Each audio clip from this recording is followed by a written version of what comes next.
Hello, my spooky friends, and welcome to another episode of Dairyland Frights, the paranormal podcast that covers everything spooky, creepy, and mysterious in the Midwest and beyond. And today, I am blessed again, as always. I have great guests, but I haven't had greater guests because we have some Midwest people. We got some people from the West Coast, but they're all paranormal, and they're all going to talk about a great event coming up very, very soon that we all can enjoy. And so I'm going to start with Frankie. Welcome to the show. Thanks for having me. Yes. And Tammy, welcome. Thank you.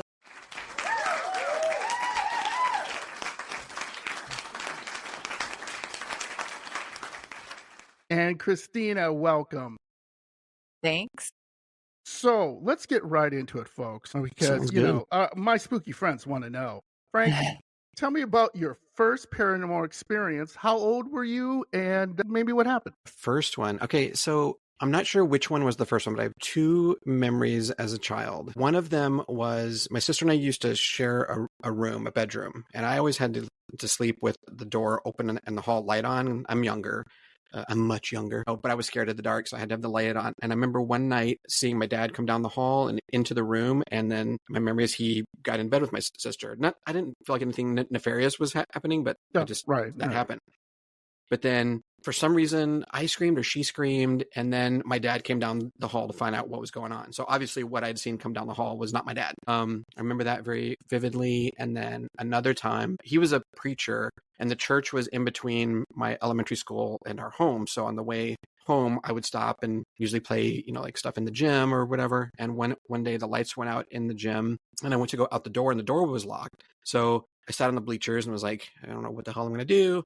And after some, memory is blurry, but after some amount of time, my dad came in and sat down next to me, and I was like, oh yeah, I'm scared. And then he didn't say anything, but then a few seconds or a few minutes or something later, my dad came in, turned the lights on, was like, what's going on in here? So obviously what had sat down beside me was not my father. He has no memory of either of these things. Yeah. My sister does have memory of the first one, but yeah, that was, I think, the earliest ones I can remember. Yeah. And I've heard those before. And to me, someone like invading your space or something invading your space, that's scary, right? Especially if you're a little kid, right? Because I've had people tell me, numerous people tell me, like they saw the indentation too. Like they could see the bed going down. Mm-hmm. And they were like, I don't know, 6 or 7. And then when they talk to their parents in the morning, it's the old parents thing, because you don't want to scare the crap out of your kids, right? It'd be like, yeah, it's a ghost. We have demons in our house. Too bad. Let's deal with it. You don't want to do that. You want to be like, nah, it's okay. It's okay. And that to me is really weird too. And I've heard people too talk about they're sitting on the couch and then something sits on the couch with them. And they see the indentation, and they're like, what to do, right? What do? You can't do anything, really. It's scary. Depends on if you know them or not. Yeah. Hey, are you my Uncle Bill? I have a lot of people like that too, saying like their grandma or grandpa come back, like they're really close to their grandma or grandpa, and they come back and just want to make sure everything's okay, that their little, Jenny is fine and stuff. And that's so sweet, right? It's not always the scary, like, blah, the Conjuring, it's always can be sweet, right? It can be just a sweet grandma and grandpa just want to say hi and just see how everybody's doing. I don't know, do you have a house or an apartment, and is it haunted, Frankie? Is your apartment or your house you live in presently haunted? Yes, but it turns out I invited her, so. Okay. You want to explain more? Sure. So what's the shortest version of this story? The shortest version is I'm a burlesque producer is my day job. And I was talking to a cast member that I've had in the cast for 20 years now. And we're both big cemetery nerds. And we were talking about, she's like, oh, I already have my plot at Rose Hill. It's got the stone there already and all this. And I was like, oh, that's crazy, And I live by Graceland, which those are the two big, like, beautiful cemeteries in Chicago. And she goes, you live over by where Faith Bacon was buried. And Faith Bacon was a burlesque dancer in the 30s and 40s in Chicago and all around the world. She was famous in Paris and all this. And I said, Faith is buried at Graceland? I've never seen her thing. And she was like, no, she's buried across the street at Wunder, which is this little German cemetery, kind of like not really well kept. So the next day I went to find the grave, and there was a Cubs game going on. So people were like walking down the alley, and I'm like trying to find this gravestone. The TLDR of it is that it took me about 3 hours, maybe 2.5 hours to find it. And I had to end up like pulling weeds and stuff away from a handful of stones until I found hers. I sat down and I was like, this is really cool. I love to have this connection. This is a person who like was in the field that I'm doing. And I looked at the stone and I realized I remembered the day of her death in 1956 was because she took her own life. One of the big things in her life was that she had always said that Sally Rand, who was the world's most famous fan dancer, had stolen her act. Turns out there's a couple of books about it. There's a bunch of it turns out it's probably true, but this haunted her whole life. And that's part of why she ended up taking her own life. When I remembered that, I just started sobbing and realized that I was there because me and my co-producer in the burlesque world are trying to put together a mental health resource for our community. And I was like, this must be why I'm here. So I just said out loud, I said, why am I here? And a woman in the alley said, Faith's place, which I found odd because why would somebody in the alley say the name of this person that I'm sitting next to? Yeah. And I looked over to see who'd said it, and there was nobody there. For those whole few hours, there had been just hundreds of people going back and forth to the Cubs game. And at this point, there was nobody there. So I'm convinced that Faith was telling me what our resource is to be called. And it is now. We're going to launch in September. But I go visit her quite often. Christina is a witch and a seer and my oracle and part of my whole, spiritual and mental health. And in a spell that she was doing, she wanted us all in the team to gather dirt from the grave of an ancestor, but I don't really have that. So I gathered it from Faith's, and now she started visiting me at the apartment. Oh, nice. What does she do to make herself known, Frankie? Turn on the water, eat your sandwiches, like what? The first time, it's only been twice, but the first time I was playing piano to a playlist. It's one of the things that I do before I go to bed, and I just felt a presence. I'm in headphones. The apartment's dark. I felt somebody come in. I honestly thought someone had come in. I'm like, oh shit, I don't know what I'm going to do. And the next song on the playlist came, and it was George Michael's Faith, which is not on that playlist. And I just started laughing my ass off. I'm like, I love it. Well, you might as well stick around. And it didn't dawn on me until Christina said it. She was like, yeah, you have dirt from her. I love it. I love that.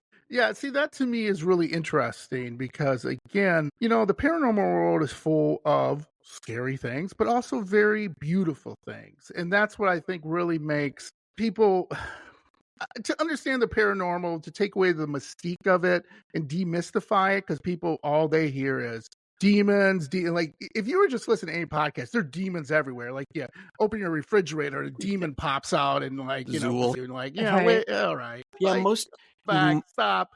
It makes of good cinema, but like, yeah. I will say most of my experiences throughout the years have been really good.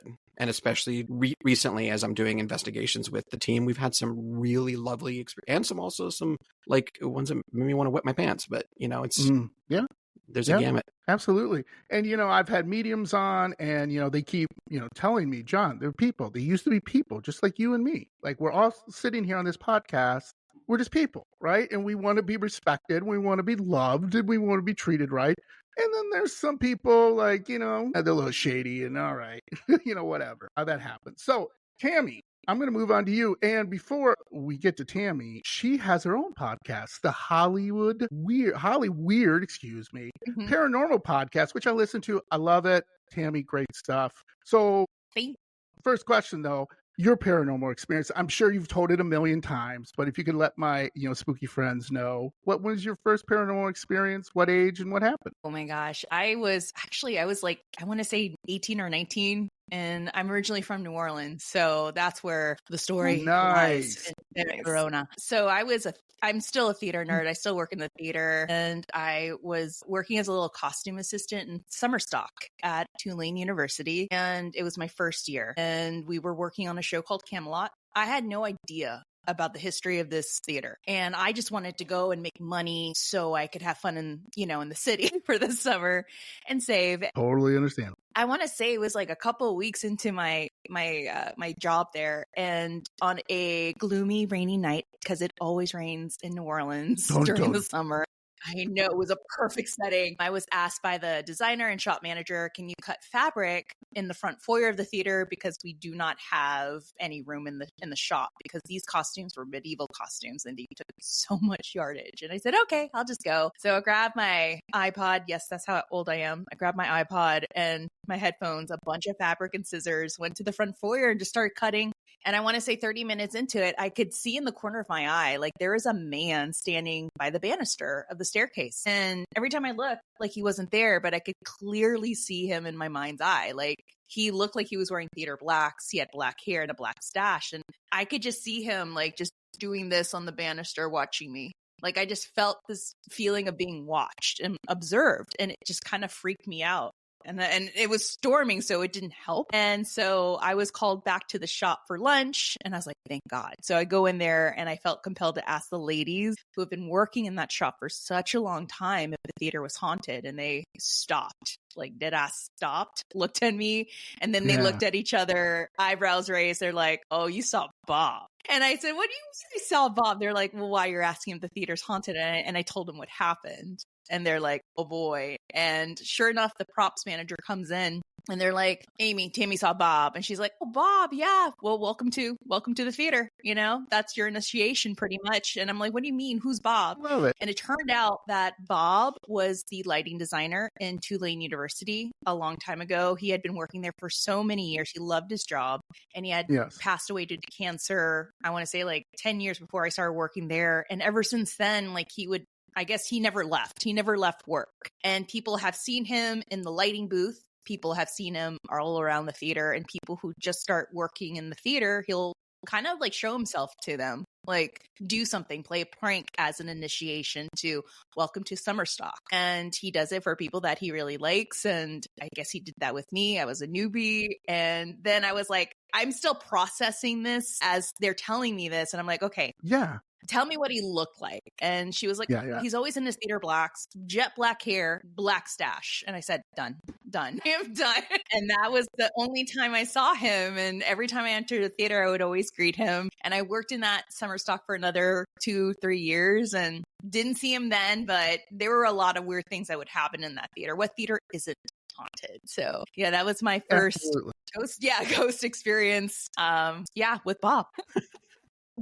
I love theater stories with ghosts, because the theater is full of so much emotion and so much, there's negativity and there's positivity. People, this is their first break and they put so much into it and nothing happens. Or, somebody it's one of those, love triangles, like Billy like Mary and Mary like Sam, and then dun dun dun. And it's like, it's really a theater story. And you're like, no, that was real life. People have told me from the theater, no, that really happened. There was a love triangle and there was a murder in this theater, and they just talk about it, la da da da da. And oh, there's Sam. Hey Sam, how you doing? Wait a minute, Sam's the murderer, right? Yeah, right. Yeah, I mean, it's very true. Theater, I mean, performers are conduits. I mean, we're there speaking the words of the dead. Yeah, so we're conjuring something. Yeah. Yes, absolutely. Oh, Frankie, question for Tammy though, because I used to live in New Orleans. I actually just got back this morning from New Orleans. How did you make it to 18 or 19 and not have a paranormal experience in that city? So good question. Everywhere. Good question. So I grew up in New Orleans till I was 11, and then we moved to Texas, and then we moved back. I moved back because I was like, I'm going back to my home city. Like I liked Texas, but I love New Orleans. So I went back when I first started university at Loyola, and Tulane is right next door. But ever since I moved there, even starting in Loyola, I had friends that lived in Uptown and the Lower Garden District in these old apartments that were old houses. And it became a discussion every week of what happened to them in those apartments. Like there was a ghost story every week, weird, crazy things. So it was being surrounded by that constantly, and then working in more haunted theaters. Like at 18 and up, I was having more and more experiences there. Yeah. Yeah. Absolutely, absolutely. So let's talk about your podcast really quick, Tammy. Can you let my spooky friends know who would love to follow you and listen to it and see what's about? Of course, spooky friends. I have a podcast called Hollyweird Paranormal Podcast that I co-host with my BFF Bryce Mitchell Williams. And we started this podcast in the basement of a haunted acting school in Hollywood that used to be the grounds where Charlie Chaplin used to work and live. And weird things happened in that school because there was a theater on there. And that theater was definitely haunted. And we just found all these crazy stories surrounding Hollywood and Los Angeles that were kind of like off the beaten path. And it wasn't your typical like Black Dahlia, Queen Mary ghost stories, which are great, but these were like stories that haven't been told, and we wanted to tell them. So we created this podcast. There's a ton of true crime and paranormal stories, and some that just like mesh together. You know, when something traumatic happens, there's always like a paranormal aftermath attached to it. So that's where it was kind of created, and we started in 2018 and we're still running it, and it's a fun podcast. We do audio-based paranormal investigations. I just did one. I was invited to a misa espiritual de Santeria, so I was able to do an investigation with some santeros and have a misa, and there were some crazy things that happened, some crazy EVPs that appeared in the middle of the session, and they're all on the podcast. I love it. Yeah, I love that. Now, help me out, Tammy. So the Hollywood sign, the hills, people walk around the trails, correct? Yes. Like you walk in the trails. All right. There's a story, and maybe it's one of those internet urban legends, and correct me if I'm wrong. Maybe you, okay. Supposedly someone was jogging. By the way, I don't ever jog again because usually true crime stories start with jogging. You know, someone was jogging and then there on the side is a dead body. I'm like, no, I'm not jogging anymore. Yeah, right, yeah. But someone found a decapitated head on one of the trails? Yes. It was... you want to explain that? Yeah, so it was a decapitated head. It was decapitated. A lot of parts. Yeah, I want to say it wasn't near the sign. It was by the park that's near the sign.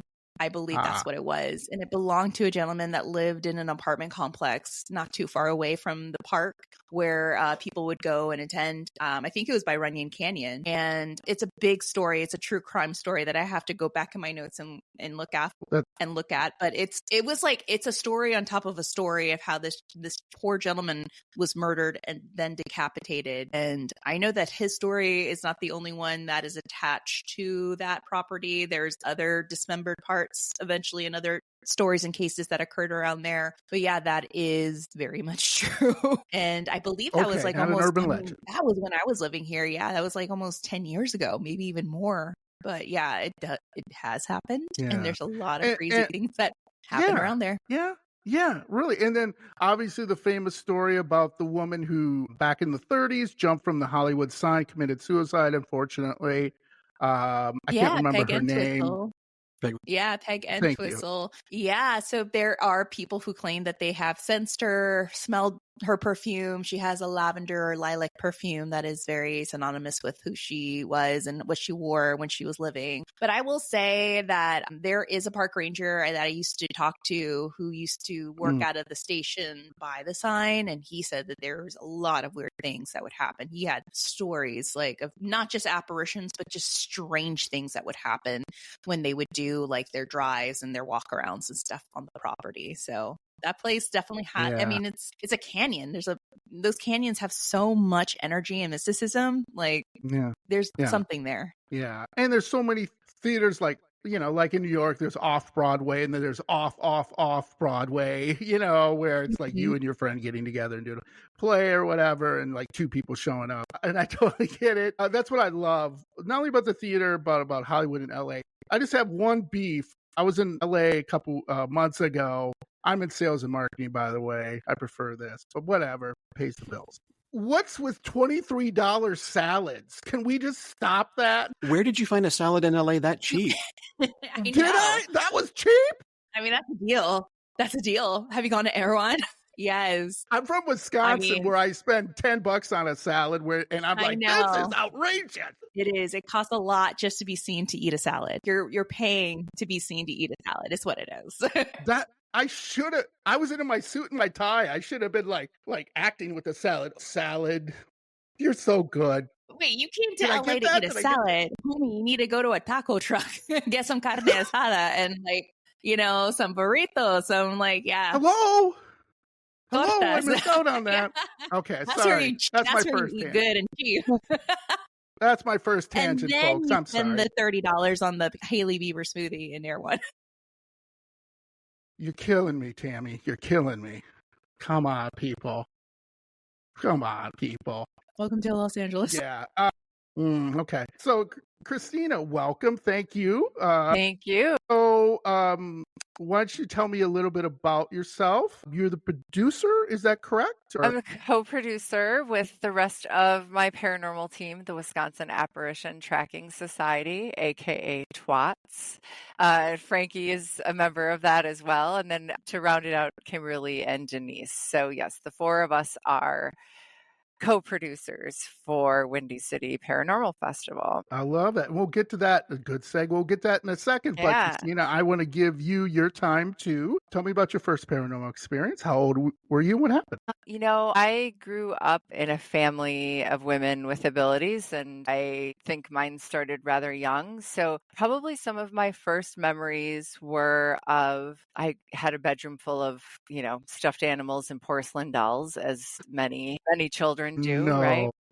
And so having movement through those and knowing full well that it was spirit energy. So that was probably my first memory just of those situations happening, having to ask my parents to keep the door open at night, tuck me in, sometimes lay with me. And my mom, who also has abilities, would hear movement as well. And she was really good about acknowledging it and not frightening me. So to help cover up some of the noise, they bought me some little gerbils who I, grew up with and took good care of. And they helped disguise some of the noise I would hear. But I think my first very distinct paranormal experience was with a cat of mine, probably when I was around, maybe 5 or 6 years old, somewhere in that age. It was at a holiday event, and the cat had moved in with my grandma. His name was Muffins. He was a white, long-haired kitty from the farm. So he was just he was really, really big, and he had passed. And I saw him, I very clearly saw him. And I can't remember if he had passed already or if he was tucked away, locked away in a room for the holiday event. But I was upstairs in kind of an area that we didn't often go into. We were playing hide and seek, and I saw him as clear as day, just kind of hop out from the window and, just walk off and run away. Going back, I have many experiences that as I became older, my family explained to me that the reason they were so startled when I told them the story or had this run-in with this person was because it was someone who had passed long before I was even born, and the way that I described them. And they went on to share pictures with me. But even though they had abilities, I think it was startling for them to see just that it was so clear. There was no denying what the situation was. So I've just lived with it my whole life. And my house is not haunted, but that is by design. Okay. Yeah. I have one spirit who I allow to visit me regularly. I have a woman who I own some of her things. She was a collector, came across her house when we were house hunting a few years ago, and just really felt an incredible connection with her. She showed herself to me in the physical, and that has been very rare for me rather than just the mind's eye. So I do allow Irene to come see me, and we have a great connection. And even my husband, who has no abilities, knows when Irene is coming around because she wore Chanel No. 5, and I have one of her perfume bottles here. There we go.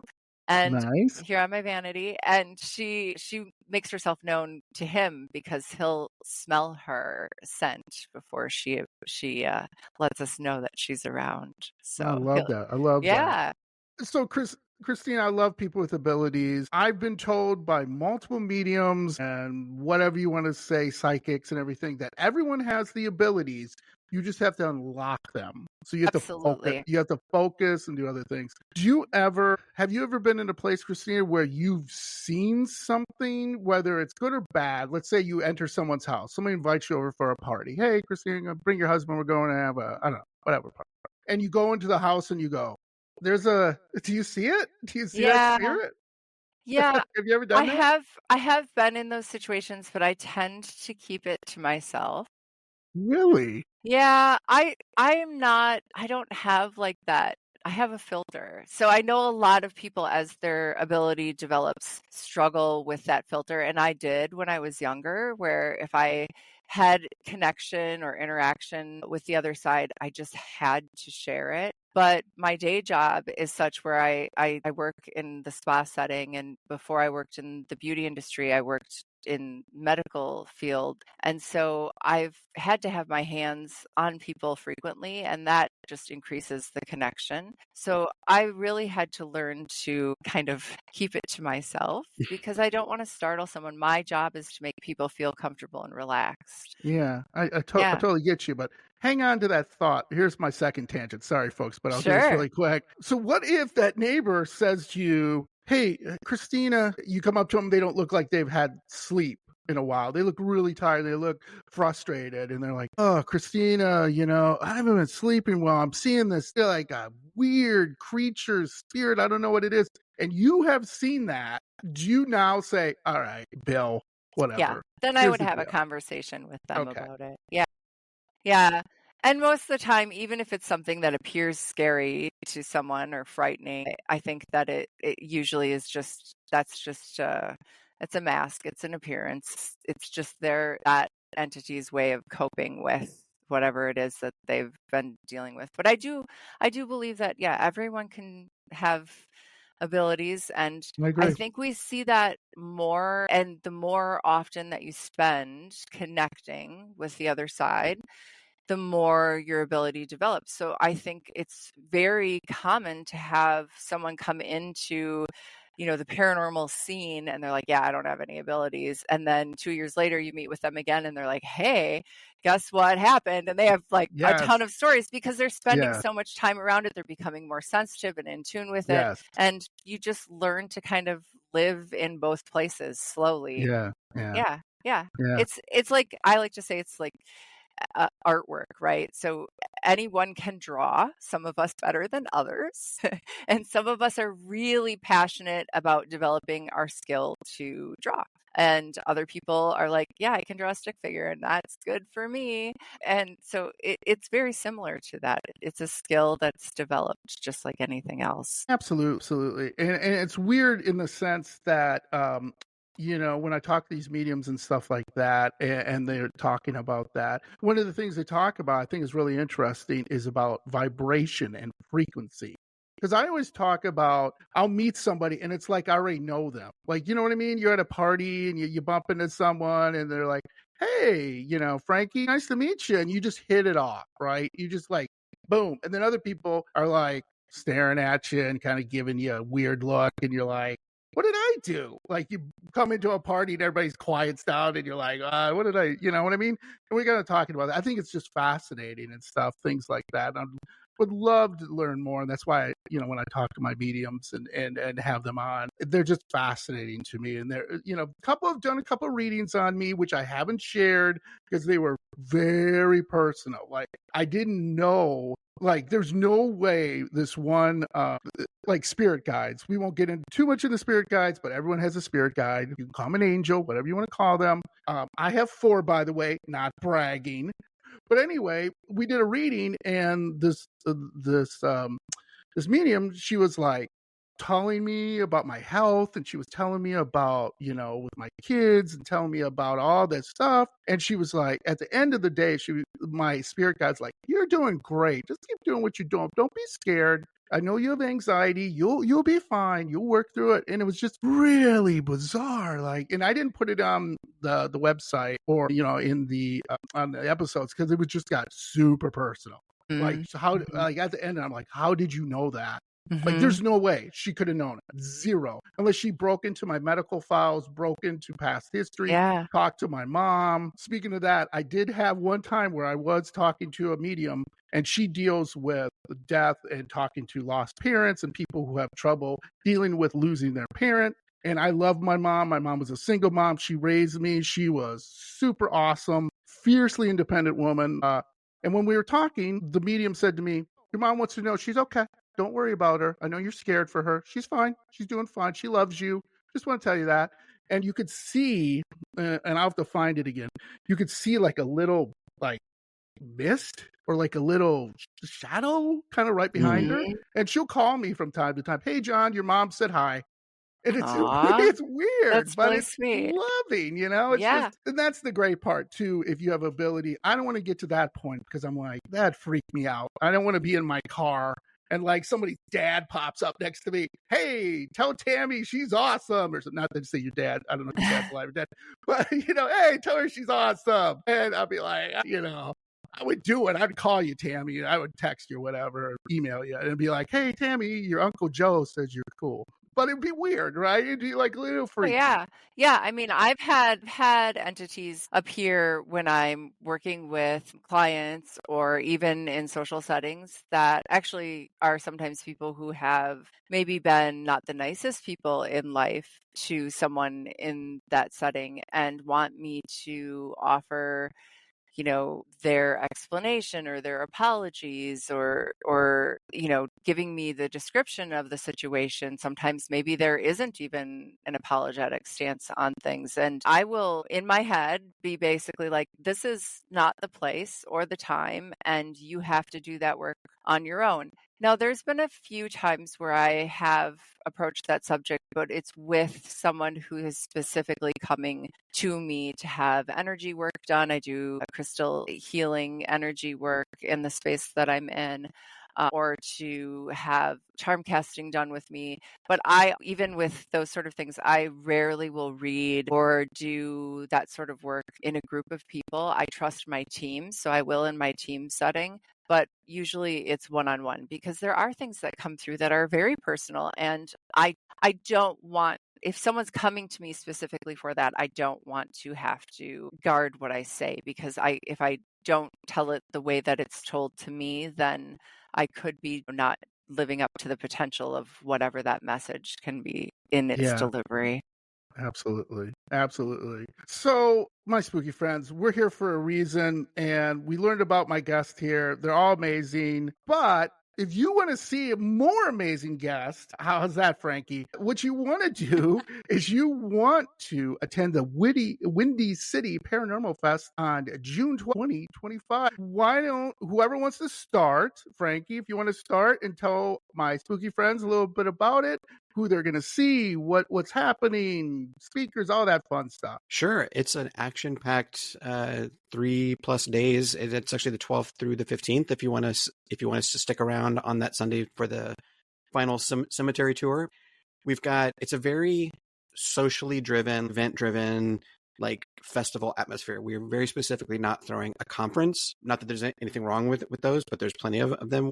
Our favorite thing is when you go to a con or you go to a thing and you're hanging out at the bar at 2 a.m. and you're talking to folks and you're hearing those stories. So that's the whole goal of, of where this started, was to just do the fun parts. And then beyond that, as we started to plan it, we realized that there's a bigger opportunity here to amplify underrepresented voices in this space. Because a lot of the TV hosts and all that kind of stuff, we see the same faces, and a lot of them are fantastic faces, but there's so many other people. There's people with podcasts and TikToks and all this, especially coming from marginalized communities, women, people of color, queer, all of that's the world that I'm in most of my other life. So I wanted to keep amplifying that with this. So we're going to start with a burlesque show, because that's what I do. Then we're going to do some investigations that night. Afterwards, the next day, we've got live podcasts and we've got storytelling panels. Then we're going to do a happy hour with Julia Helena Hadas, who wrote Witchcraft Cocktails. So she's going to teach us how to make drinks, and then we're going to, hang out. John Tenney's going to do his thing, because you gotta have John if it's going to be a party. Absolutely. Adam Berry is going to be doing Paranormal Pictionary that night. Then the next day we do live podcasts again, which will be Hollyweird Paranormal Podcast, Coffee and Cauldrons, Quite Unusual, Woo-pod, right? Yeah. Yep. What's up, weirdo? Yeah. And then we're going to close the whole thing on Saturday night with a haunted 80s prom. So, but we have a great, I'm actually going to pull this up so I don't miss anybody. We've got Joanne Moss, we've got Heather Teddy, we've got Tammy and Bryce, we've got Nick and No from Quite Unusual, we have Julia, who I mentioned, Cat Fox, who's this fantastic up and coming YouTube person. They're amazing. Tanya Lewis. We have a whole like LA crew. Tammy and Bryce, we got Tawny, we got Z, we got this whole LA crew is coming. Jessica and John that I mentioned, Ken Boggle, Joshua Darren. We've got a couple of new kids from Austin who that's where I grew up. So I'm pretty happy that they're bringing their parapeculiar haunted artifacts from their museum. Robin and Maria from Coffee and Cauldrons, and Adam Berry. And I think that's everybody. It's going to be... Wow. And wow. Toad. Shout out to Toad. Oh, I forgot. Because Jess is going to kill me. He brings us so much joy, right? Like all dogs, all animals, Toad's right? Cool. So Toad will be with Jess. Yes. Yeah, we specifically had to book a dog-friendly hotel because I want all the dogs to come. Like, bring all the dogs. Yeah. Hell yes. Yeah. I love it. So let me ask you, anyone can answer this. What inspired you guys to do this? Like, were you kind of talked a little bit about it, but like, what was the inspiration behind it? Really just that we knew that there were a lot of voices that weren't being heard when we were attending cons. We've been to some amazing paracons. They've been fantastic.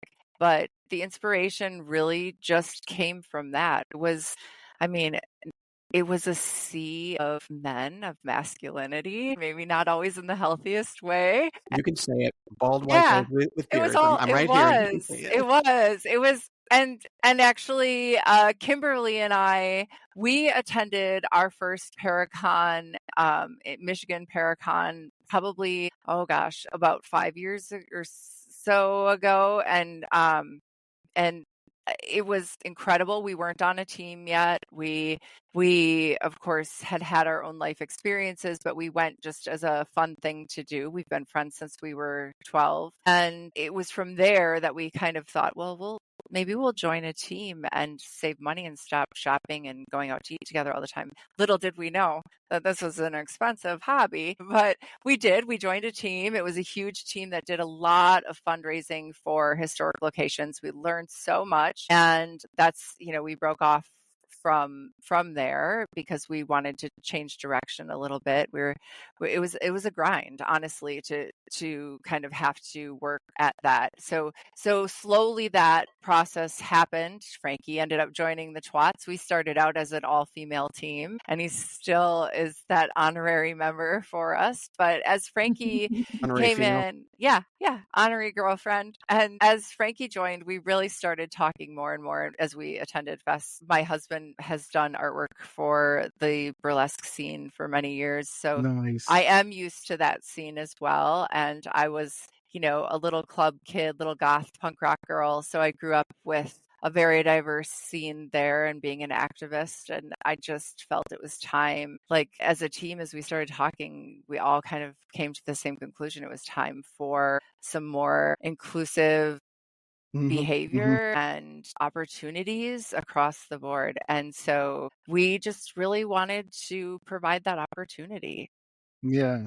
It's not about us. We want to have fun. And we hope that we inspire other cons to take a look at, their poster when they put it up. So it isn't just a sea of white male faces with a token female here or there. Yeah. Yeah. It's funny when we first launched and we put out our alignment statement, I didn't realize that it was actually going to become, because that we put that out in like September or October, and then we went through the election and we've gone through inauguration, all this. It's like, oh shit, this is a bigger deal than it was when we. It was a big deal when we did it, but it's now like activism, Absolutely. Unintentional, but I'm here for it. Yeah, absolutely. Tammy, before I get to you here in a sec, I just want to say I've had numerous all-female paranormal groups on and female paranormal investigators. And I always, this sounds weird, but I love my ladies because really going out into the paranormal world, you have to face, unfortunately, some of the negativity or harassment. I don't really want to focus on that. It's a different podcast, but it's, you have to deal with that. And also remember, like, for example, one of my female investigators, she told me she was in a jail. And when she was in that jail, doing an investigation, she was pushed.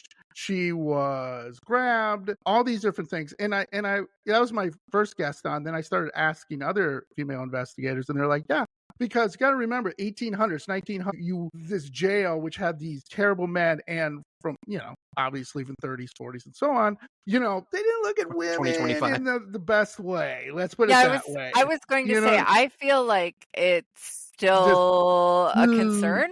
I mean, honestly, I tell people all of the time, I'm not afraid of the entities when I go into a space, even if they're chauvinistic and totally inappropriate, whatever. I can talk vulgar and probably worse than they can. And as you get to know me, you'll know that. Yeah, that's a whole other podcast, and I believe I would get paid for that. But I mean, honestly, I'm afraid of humans, and specifically, honestly, I mean, yes, women can be a threat. Not going to say that doesn't exist, but when I go into a location, if it's a location that isn't constantly under surveillance, that's my first concern. And being an all-female team and talking with other all-female teams, I think the slow process of that becoming more normal and consistent as a team setup was because of that fear. The first team I was on was a huge team, and it was full of, we had guys, we had women. It was just a little bit different. So it never crossed my mind. The first investigation that T.W.A.T.S went on was Cambrai Farms. So you're out in the middle of nowhere, right? We went there specifically because it was a female owner. We wanted to support that. And we decided we were going to go live and talk about some things that we had coming up and talk about where we were. And then we realized we had just told everyone where we were. And once we had ended our live, one of our team members realized that the back door did not shut or lock. And it was a door that opened out. So there was no way for us, because of the humidity of the summer, to shift and move that. And the reality hit us like, oh, hey, we might have made a really poor choice as adults protecting ourselves. And that's why you brought me on, because I'm the big protector. Completely. I will say, hey, we were at Roth House last weekend. And I was the scaredy cat. But we were all sitting at the dining room table, and we were, I think, mid-meditation, or I can't remember exactly what we were doing, but we were doing some sort of investigation. And the back door in the kitchen I was sitting at the head of the table, I could see it like literally opened as if someone was going to walk in. Like it was a very intentional, like I'm turning the handle, I'm opening the door. And everyone froze, and Frankie did jump up and immediately went like right to the kitchen. And I was like, oh yeah, all right. There you go. There you go. I froze because I was like, I have to evaluate the situation. He was like, hell no, what the heck was that? And so, so you do joke about being like the tough guy, even though that's not who you really are. But you did in the moment, like jump up, and you were like, oh, I'm gonna take care of this. I was just getting up to get a glass of water. I just had to go to the bathroom. I'll check out the kitchen. I had my headphones on. I didn't even know. What are you talking about? Yeah. Fuck you. Tammy, can you give my spooky friends a little tease about what you're going to be talking about? Like, what do you think you're going to topic? Maybe get a little tease. I think as we were working with Frankie about, there's a Charlie Chaplin connection in Chicago with I think a building he owned or lived in or would stay in. And I think we're going to be talking about some like popular Hollywood haunts, and Charlie Chaplin's pretty much kind of like the main dude in that story, but we're still kind of working on it and seeing like a Hollywood attachment to Chicago, because there's always this Hollywood element in different cities like Savannah, New Orleans, and surprisingly even in Chicago there's like this weird Hollywood element to a lot of these smaller cities or bigger cities. So yeah, that is something we will definitely dive into. Like, what is the parallel, the connection, the Hollywood or Hollyweird connection? There you go. I know this ain't Hollyweird, but I was talking to Frankie offline. Like Al Capone obviously used Chicago as his playground, and there's numerous stories of haunts. There's a story, one of my favorite stories is the Valentine's Day Massacre, the bricks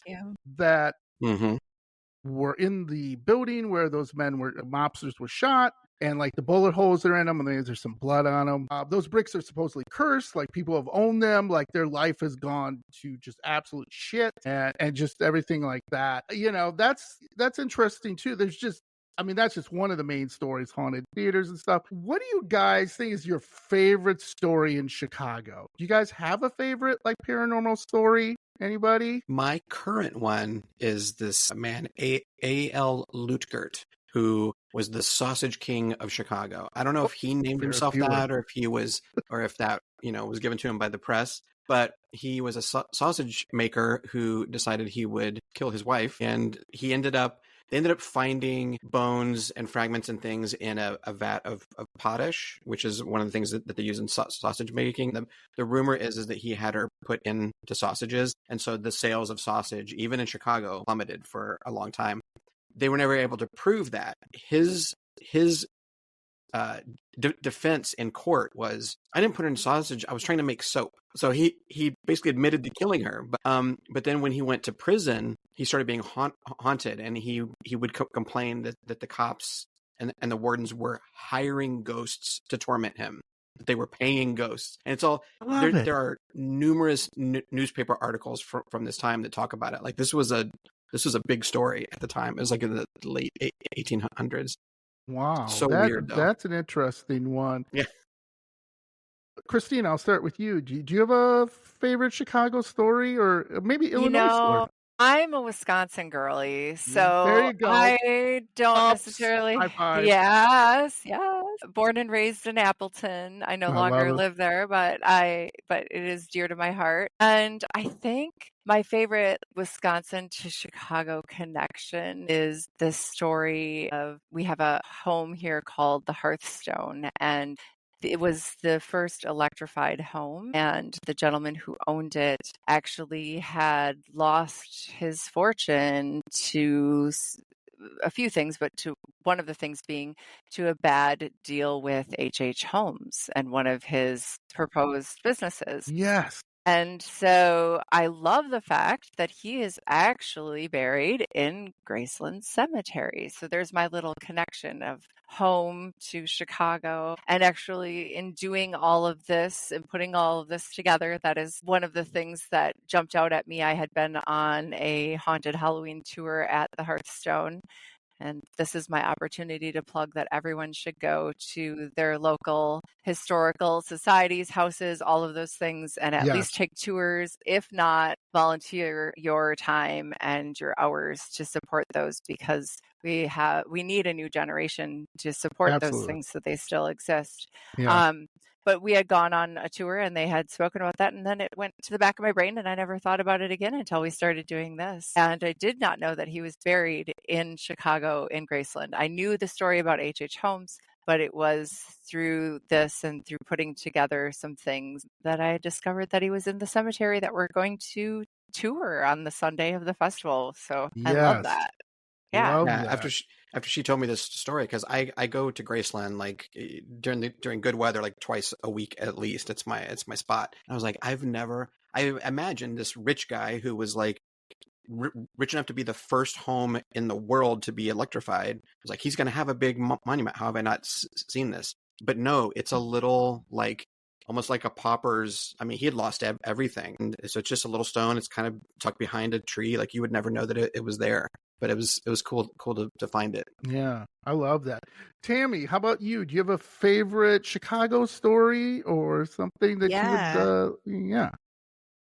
I have a friend, a really good friend, who moved back to Chicago from LA. He was like, no, Chicago's my place, and I respect that, especially when it comes to theater. But he works in theater. He does technical direction in theater, and he used to work at the Iroquois Theater, and I think it's the Iroquois, that's how you pronounce it. It's the theater that caught fire in 1903, and it was that massive fire that actually instilled like fire regulations in theaters, and it cost the lives of many people. I think like everyone who was there to watch a show that afternoon in 1903, like I think all of them perished, which was like 20, 50 folks, men, women, and children. And he said that there were a lot of crazy things that would happen in that theater while working. You would see like full body apparitions, people in the seats that were not supposed to be there, strange noises. Yeah, I think apportation was another occurrence where it was like, I put this, object here, and then I turn around seconds later and it's gone and it's somewhere else. But everybody who has performed or worked there has had an experience because, of this horrific tragedy that happened in 1903. And it's kind of eerie that it's still like up and running, and knowing that this place like cost the lives of so many people back in the day, and you don't know if they're still there or if there's like a residual or something there, but it's kind of creepy from what he's told me. Right, exactly. Now, also dealing with, this event and everything, could you tell my spooky friends, like, where can they get, like, parking? I know this sounds boring, but people are going to ask me, trust me. But, like, where can I grab a burger? And are they going to have food there? Or am I going to have to pay, like, $500 to get into this thing? What's going on? We do not have $30 salads. I'll tell you that. That's not a thing. Hey, you guys got the deep dish? Yeah.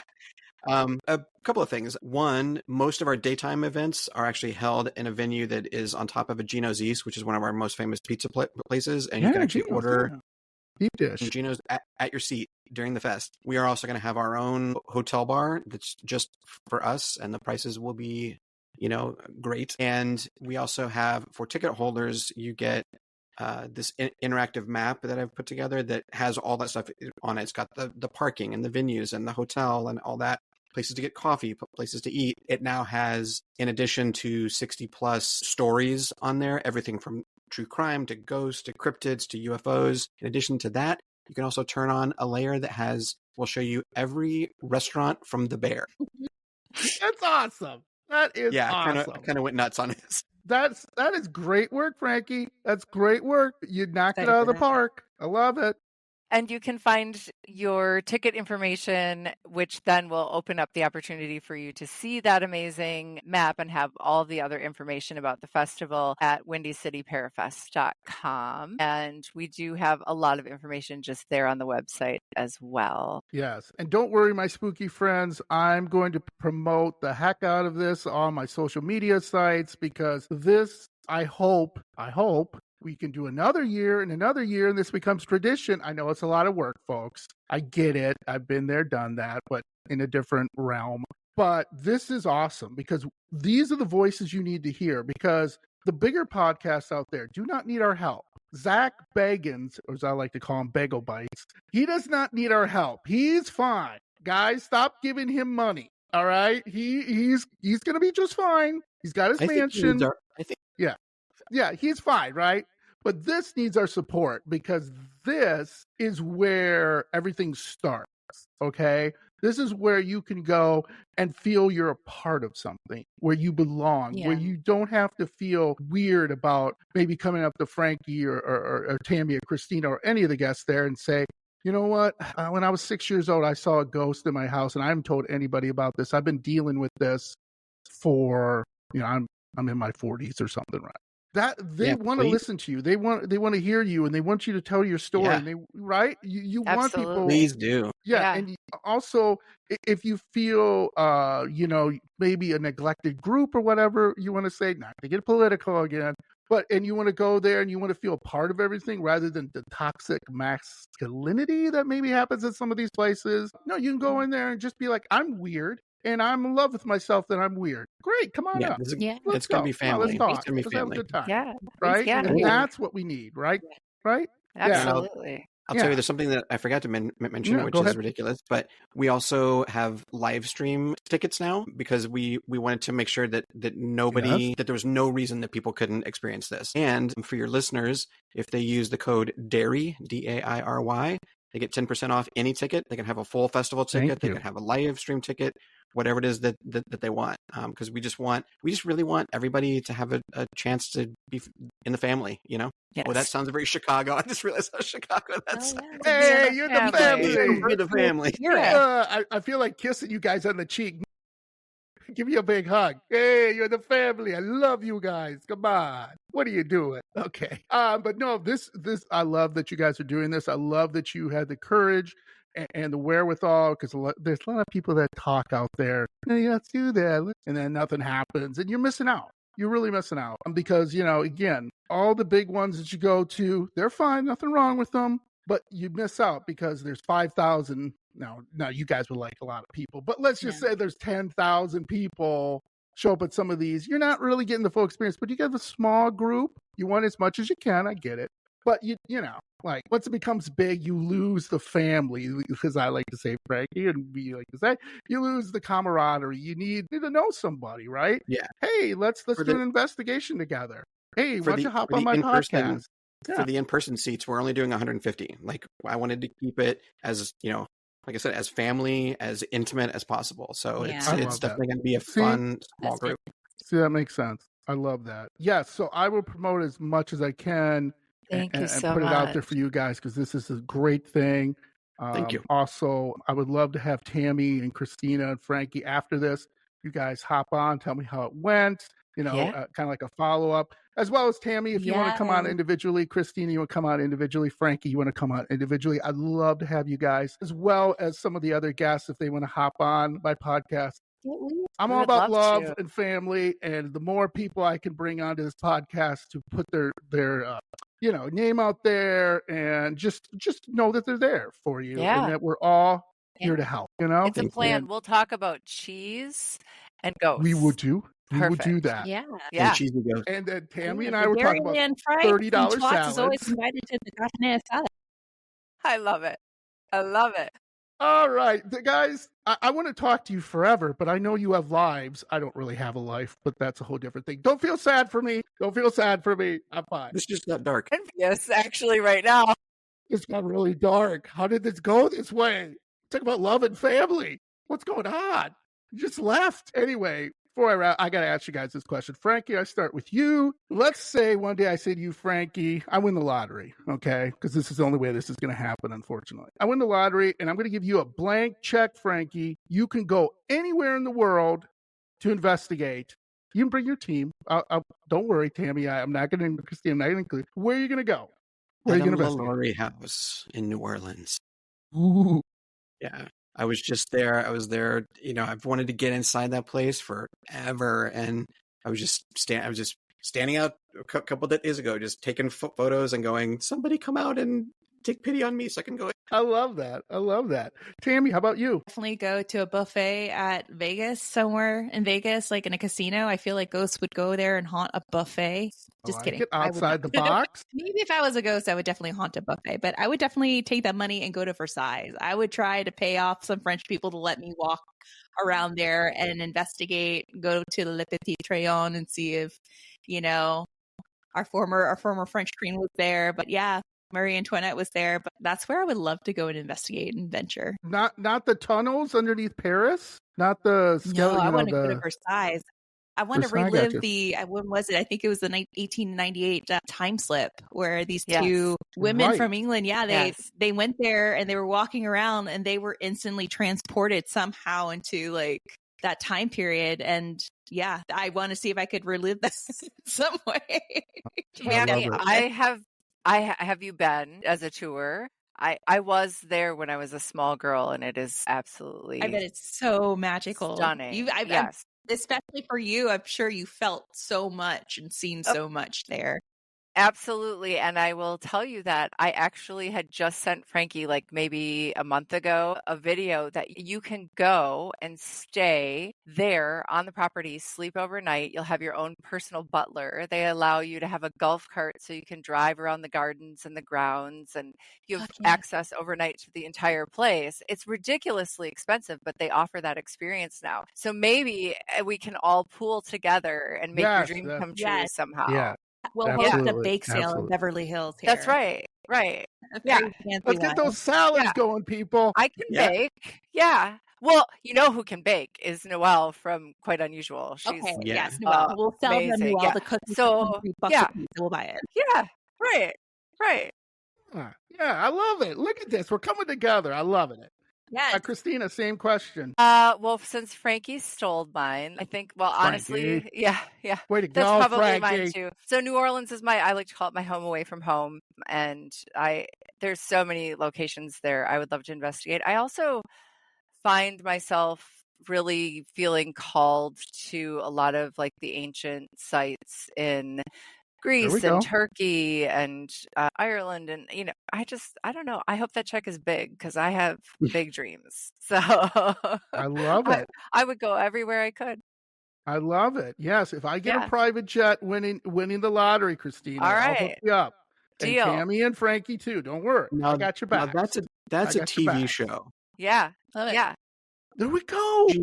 I'm thinking bougie something. Bougie T.W.A.T.S. That's what it is. Bougie T.W.A.T.S. Yeah. It's settled. I just got to win the lottery. No problem. And they're friends. And T.W.A.T.S. by association, right? I love it. Yeah. It sells itself. We don't even have to do a pitch. Let's go. Yeah. By the way, I say this all the time. Transylvania. I love. There you go. You guys don't understand. Like Hollywood ruined it because they made it sound like it's this dark, terrible place, and Dracula comes out and turns you into the undead. No, it's just absolutely gorgeous. It's untouched by. If you go on Google, I always tell all my guests, go on Google, look at some of the pictures. You're like, oh my god, it's gorgeous. Why isn't people going to this? Yeah. Yeah, it's still got all the castles intact. It's got, well, I wanted to go to Dracula Castle, but it's got like some like fairy tale castles you would think like you see on Disney, like are still there because nobody's touching them because like everyone's like, yeah, I'm not going there. I'm going to New Orleans or I'm going to Versailles or going to, Paris. Like, You can go with Dacre Stoker. He does a tour there every other year. Yes. Yeah. I got to make that happen. Totally going to make that happen. There we go. Totally We're just going to have a huge bake sale. That's all there is to it. Everybody's dreams are going to come true. Let's get baking. Yeah, so thank you so much, everyone. Like I said, I talked to you guys for hours. You guys are all amazing. Yeah. Please, once this comes out, this will come out before the event. So, you guys don't have to worry about that. So all the links will be on there and stuff. Is there if some of my spooky friends, sometimes they reach out to me and they're like, hey, John, how do I get a hold of somebody? I'm having trouble doing this. I'm like, okay, how do I get a hold of somebody? Can they reach out? Is there something on the site like they can like reach out to somebody? Yeah, all our socials are on there. There's a contact form, and I'm really on top of that. So go to great. WindyCityParafest.com, and if that doesn't answer your question, I'm happy to. Absolutely. So yes, please reach out to them. I don't want anyone of you to feel like I want to go, but it sounds like don't stop making excuses and go. Okay, people. It's in June. It's in Chicago before it gets really hot and ridiculous. I've been to Chicago in July and August, and I'm sweating, what all, Okay. You're a small town girl. So one of the things that was really important to us was to make sure that everything was informative as possible. So if you're not used to driving in Chicago, you're not used to parking in Chicago, you're not used to the big city, we want to make sure that we take as much of that anxiety away from you as possible. So if anyone does have any questions, please do reach out. We completely understand that feeling and we want to remove that so you can come and be a part of things with us. So because you're part of the family. That's right. Yes. Part of the family. What's up? Let's go. Sorry, that's terrible. Anyway, and you guys got a discount on top of it. Frankie and the team was generous enough to give you a discount. So what are you waiting for? Come on, people. Let's go. All right. So again, thank you, everybody. I love this. I want to have you guys back on to talk about how everything went. Love to do that. And individually, Tammy, we got to figure out the $30 salads and out of the ghost in Hollyweird and everything like that. And Christina, you're my home girl, so we can talk cheese and other things. And Frankie, I didn't leave you out either. So we'll talk about things too, about how the burlesque show is going and stuff like that and the ghost. Love it. Love it. Thanks, guys. Love you all. Have a great rest of the day and stay spooky. This is John, your host of Dairyland Frights. And make sure, wherever you listen to Dairyland Frights, to rate and subscribe us. Give us 5 stars. We truly appreciate it. And make sure you give us a review so we can see how we can improve the show, make it better, and stay spooky.